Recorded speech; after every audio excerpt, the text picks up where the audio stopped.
உதவி கருதி ஓடியன் ஓடி விழுவதர் பொருளாய் உணர்வு பெருமதம் அறிந்து நாடினை நாடி நான் கண்டு கொண்டேன். நாராயணன் நாம் என்று சொல்லக்கூடிய விஸ்வநாச்சந்தார் நான் என்று பெயர் பெற்றனால் இன்று அதிகாலை பொழுது இருந்தது. நியமனிஷ்டங்களை முடித்து 14 லோகமும் சென்று வருகின்ற மார்க்கத்திலே பராபரத்தில் பரந்தோன்றி பரத்தில் சுழந்தோன்றி சிவத்திலே சக்தி தோன்றி சக்தியிலே நானும் நாதத்திலே விந்து விஷ்ணுவிலே சதாசிவம் சதாசிவ மகேஸ்வரன் மகேஸ்வரன் ருத்ரமன் ருத்ரமனை விஷ்ணு விஷ்ணுவிலே பிரமா பிரமாவுடைய ஆகாயம் ஆகாயத்தில் அக்னி அக்னிக்கு வாயு வாயுடைய பிரதிவி பிரதிவிலே அப்பு அப்புடைய அன்னமின் அகற்றினால் தேவர்கள் மனிதர்கள் பறவைகள் விலங்குகள் தாவரங்கள் நீர் வாழ்வன நில வாழ்வு என்று சொல்லக்கூடிய 7 வகை தோற்றமும் 84 லட்சம் ஜீவ பேதங்களை படைக்கக்கூடிய ஆழத்திலே அந்த ஆழத்திலே வருங்காலத்திலே குலத்திலே மூலாதாரத்திலே தான் இருந்து வாசி முகைக்கின்றான் பிண்ட முழுக்காடு சொல்லக்கூடிய என தந்தை பிரம்மதேவனை கண்டு வணங்கி ஆசிரியர் பல பெற்றுக் கொண்டு அதுக்கு போல் இயல் இசை நாடகம் என்று சொல்லக்கூடிய முத்தமிழுக்கும் சாமம் அதனோடு சொல்லக்கூடிய 4 வேதங்களுக்கும் 1000 வேதம் அர்த்த வேதம் 90 வேதம் காந்தொருங்கும் என்று சொல்லக்கூடிய 4 வேதங்களுக்கும் வேதாந்தம் வைசேடிகம் பாட்டம் பிரபாகம் உத்தரமீமாசை பூர்வமீமாசை என்று சொல்லக்கூடிய 6 சாஸ்திரங்களுக்கும் 28 ஆகமங்களுக்கும் 32 தர்மத்திற்கும் 64 ஞானத்திற்கும் 96 தத்துவத்திற்கும் ஆகப்பட்ட அங்கத்திற்கும் ஆதரவாக விளங்கக்கூடிய வெள்ளை கலை உடுத்தி வெள்ளை பதிபூண்டு வெள்ளை கமலத்தை விட்டு இருப்பாள் வெள்ளை அரியாசனத்தில் அரசரோடு சரியாசனம் வைத்த தாய் என்று போற்றக்கூடிய என தாய் கலைவாணியை கண்டு வணங்கி ஆசிரியர் பல பெற்றுக் கொண்டு அது மீண்டும் நேராக வா கைலைங்கிரி சென்றடைந்து முடியுமோ 5-3 வெட்டாரா அனாதியான மந்திரம் நெஞ்சம் நிறுத்திக் கொண்டு நீரளவு செப்பரை பஞ்சமான பாதங்கள் 100 கோடி செய்கிற பஞ்சு போல பரம்பரை 4 முறைகள் பண்ணும் என்று சொல்லக்கூடிய அந்த கைலாச பதியானை கண்டு வணங்கி ஆசிகள் பெற்றுக் கொண்டு இச்சா சக்தி கிரியா சக்தி ஞான சக்தி உள்ளா சக்தி யோகா சக்தி என்ற வருஷம் ஆதிபரா சக்தியை கண்டு வணங்கி ஆசிகள் பெற்றுக் கொண்டு மீண்டும் நேராக வைகுந்தம் சென்றடைந்து மறுபடியும் எழுப்பு முடியுமோ மெச்சு பகல் நகரமா வெண்பாவியர் வாதிகளே இச்சையும் ஜென்மம் எடுக்கமா மற்ற ஊர்மா கூட சிங்காலா மாறாமா ராமாராமாவை திறந்து சொன்னானே மச்சா கோருமா வராகா வாமண்ணா நரசிங்கா பரசுராமா ராமா பலராமா கிருஷ்ணா கல்கிட்டு சொல்லக்கூடிய அது எந்த முள்ளா அவர் கோவில் கொண்டு ஆள் கடலில் வெள்ளை கொண்டு இருக்கக்கூடிய அந்த ஸ்ரீமத் நாராயணமூர்த்தி கண்டு வணங்கி ஆசிகள் பெற்றுக் கொண்டு வீரலட்சுமி விஜயலட்சுமி கஜலட்சுமி சந்தான லட்சுமி தானிய லட்சுமி என்ற வரிசையிலே பாட்டி மகாலட்சுமி கண்டு வணங்கி ஆசிகள் பல பெற்றுக் கொண்டு கிரேதாயுகம் துபாவரையுகம் நடந்து கொண்டு இருப்பதோ தர்மலிங்கம் கலியுகம் கலியுக கடவுள் கண்ட பெருமானுக்கு தொண்டு செய்ய வண்ணமாக அற்புதமான வேண்டுமலை சாரல் சொல்லி கலகம் வருகிறோம்னால் யாரை வணங்குவது எப்படி வணங்குவது என்று பார்க்கின்ற பொழுது ஒரு தொழில் செய்தால் அதில் விற்கன வராமல் இருக்க அந்த நாயகனை வணங்குவது ஒரு முறையாகும் அல்லல்வோம் வாழ்வினைவோம் அன்னை வயிற்று பிறந்த பிள்ளைவோம் போகா பேரவோம் நடசூர் குணபதிய மாமருளை வீட்டில் இருக்கும் செல்வ கணபதியை கைதொல்ல கால் என்று சொல்லிக்கிறங்க 5 தோணி ஆணி முகத்தினை இந்த இளமரை போட்டுமட்டனை நந்தி முகந்தனை ஞான குழந்தனை புந்தையில் வைத்தடி ஓடி என்று சொல்லி அவரை இலக்கியம் கழகத்தில் தோன்றுவது சித்தமாகும் நாராயண நமக்கு ஒரு நாளைக்கு ஒரு கழகம் செய்ய வேண்டும் அப்படி கழகம் செய்யாத சிறசாக 1000 எனது அண்ணன் தக்கன் கொடுத்த சாபத்தினால் கழகம் எங்கே தேடிக்கொண்டு வருகின்ற வேளையிலே எல்லாத்துக்கும் காரணம் இந்த தேடிக்கொண்டு வருகின்ற வேளையிலே அற்புதமான வேலுமலை சாரலை கண்டி கழகத்துக்கு உகந்த இடம்தான் என்று மனதளவிலே உறுதி கொண்டேன்.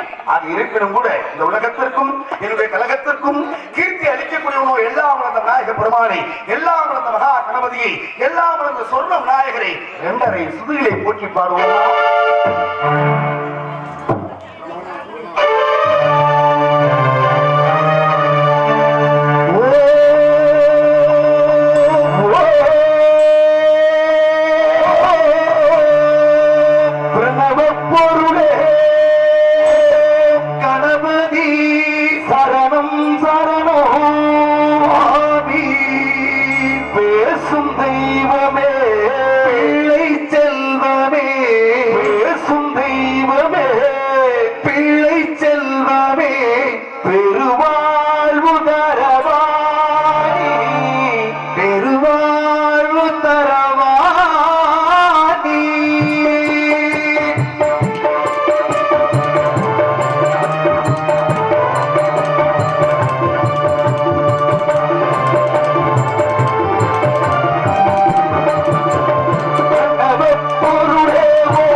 வணக்கம். இப்படித்தான் இருக்க வேண்டும் ஒரு பாடல்களுக்கு என்று அற்புதமாக வேண்டு கைதட்டி ஆரவாரம் செய்த அத்தனை உள்ளங்களுக்கும் நன்றி. கைதட்டாமல் ரசித்துக் கொண்டிருக்கக்கூடிய உள்ளங்களுக்கும் நன்றி. நன்றி அந்த வணக்கத்தோடு இடம் சிறக்க வேண்டும் அல்லவா? அது இசையோடு கலந்து அற்புதமான தெய்வீக பாடலை கொடுத்தாலும் கூட இடமும் அற்புதமான இடம். குறிஞ்சி, முல்லை, மருதம், நெய்தல், பால் என்று சொல்லக்கூடிய ஐவகை பொருளங்களில் மலைமலை சார்ந்த இடத்தை பார்க்கின்ற பொழுது கண்ணுக்கு ரம்யமாக தெரிகின்ற பூத்து புலிகின்ற புதுமலர் சோலைகளை பார்க்கின்ற பொழுது சற்று இங்கேதான் தங்கிவிடலாமோ என்று ஒரு எல்லா தூரங்கள் அளவு கண்டு ஆசைகளாக பறந்து ஓடுகின்றதை புறப்பட்ட இடத்தில் வாழக்கூடிய மக்களை வர்ணித்தால் எப்படியெல்லாம் வர்ணிக்க வேண்டும்? இந்த இடமோ குறிஞ்சி நிலம். அது வேள்விமலை சாரல். வேள்வி என்பது யாகம். யாகத்தை செய்பவர்கள் முனிவர்கள் நடமாடிக் கொண்டிருக்கக்கூடிய அற்புதமான இடத்திலே மக்கள் எல்லாம் ஒன்று கூடி அற்புதமான ஒரு மண்டலாபிஷேக விழாவை மிக சிறப்பாக சீரோடும் சிறப்போடும் நடத்தி கொண்டிருக்கின்றார்களே. ஆக மற்ற மகிழ்வு இருப்பினும் கூட இடத்திற்கு தலைவனோ முருகப்பெருமான். அந்த முருகனை எப்படி வணங்க வேண்டும்? பன்னிரு விழிகளுக்கு சொந்தமான இந்த முருகனை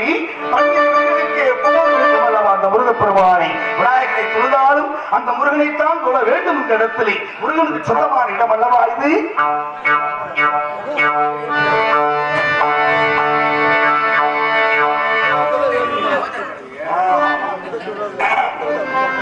இந்த இடத்தை முருகன் தான் பாதுகாத்து வருகின்றார். அந்த அம்மானும் அந்த ஐயனும் அந்த முருகப்பெருமானும் இவ்வூரில் வாழக்கூடிய மக்கள் எல்லோருக்கும் நோயில்லாத வாழ்வும் குறைவில்லாத செல்வமும் பெற்று பெருவாழ் வாழ வேண்டும். பன்னிரு விழிகளுக்கு சொந்தமான அந்த முருகன்.